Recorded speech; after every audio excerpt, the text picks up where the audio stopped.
Lila had always loved antique shops, and when she stumbled upon an old, ornate mirror at a flea market, she couldn't resist buying it. The frame was gilded with intricate carvings of twisting vines and roses, and the glass was so clear it seemed to shine even in the dim light of her apartment.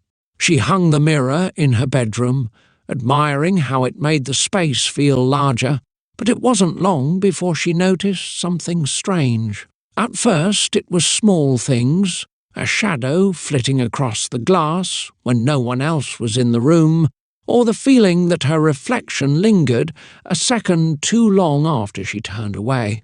One night, as she prepared for bed, she stood in front of the mirror brushing her hair. Out of the corner of her eye, she saw her reflection smile, but she wasn't smiling.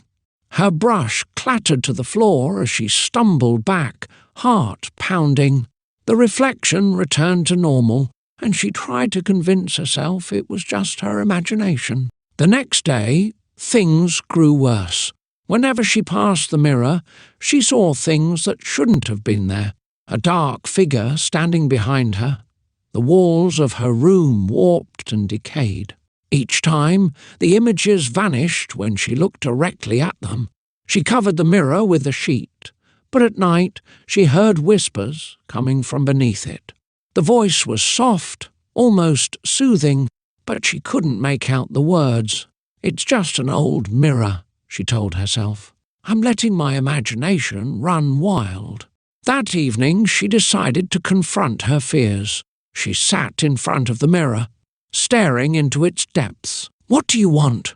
she asked aloud. For a moment, nothing happened. Then her reflection leaned forward, even though she hadn't moved. Its lips parted, and it spoke in a voice that was both hers and not hers. "Get out." Lila froze. "What?" The reflection's eyes darkened, and the room around her seemed to dim. "It's not safe here," it whispered. "She's coming." Before Lila could ask who she was, the reflection's head snapped to the side, as if hearing something behind her. "Run!" it hissed. Suddenly the mirror shattered, pieces of glass flying across the room. But instead of falling to the floor, the shards hung in the air, each reflecting a different scene. Dark woods, a crumbling house, a figure cloaked in shadow. Lila bolted from the room, her heart hammering in her chest. As she fled, she heard footsteps behind her, slow and deliberate. She didn't dare look back. She ran out of her apartment and down the street, not stopping until she reached a friend's house. When she returned the next morning, the mirror was gone. In its place was a single shard of glass on the floor, reflecting her terrified face. Etched into the shard were 3 words, "You're not safe." Lila moved out that same day, but no matter where she went, she couldn't escape the feeling that she was being watched. And every mirror she passed seemed to whisper the same warning, "She's coming." It was a cold, rainy night when Olivia found herself alone in her parents' old countryside house. The sprawling estate had always been a place of comfort, but tonight the storm outside made it feel like a prison. She had come back to the house to sort through her late parents' belongings, a daunting task she had been putting off for months. Thunder growled in the distance, and the wind howled through the cracks in the wooden frame of the house. The power had gone out an hour ago, leaving Olivia with only the flickering light of a single candle. She sat at the dining room table, sorting through stacks of old letters, her breath visible in the freezing air. Then it came, the sound of a phone ringing. She froze. The old landline had been disconnected years ago, or so she thought. The piercing ring echoed through the silent house, setting her nerves on edge. Heart pounding, Olivia hesitated before walking toward the living room, where the phone sat on its dusty cradle. With trembling hands, she picked up the receiver. "Hello?" she whispered, her voice barely audible over the sound of the storm.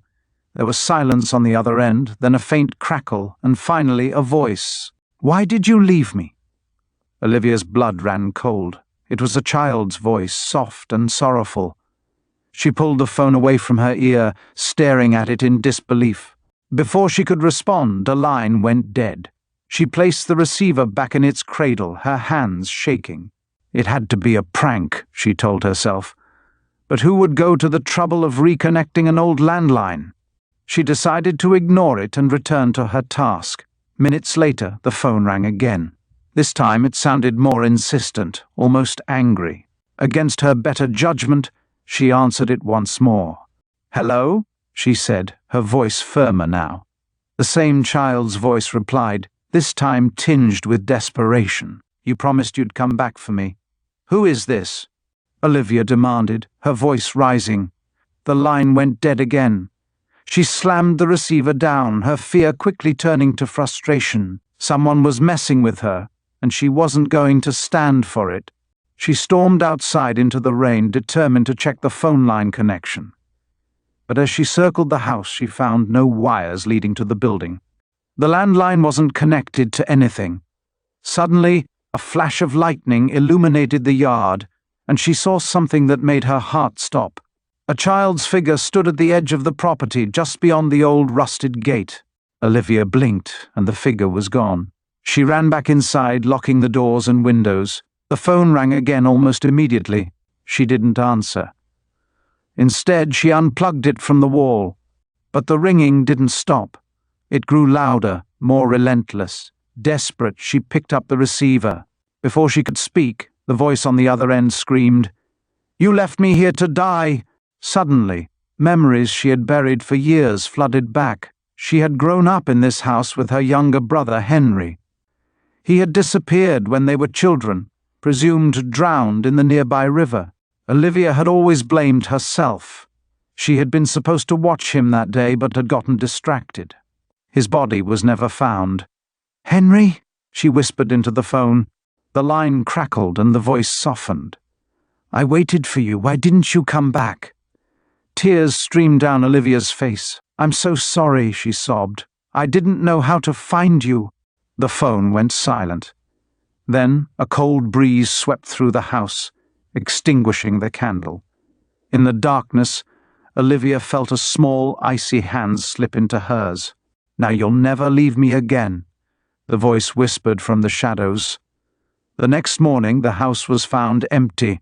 The only sign of Olivia was the phone, its receiver off the hook, and the faint imprint of 2 small handprints in the dust.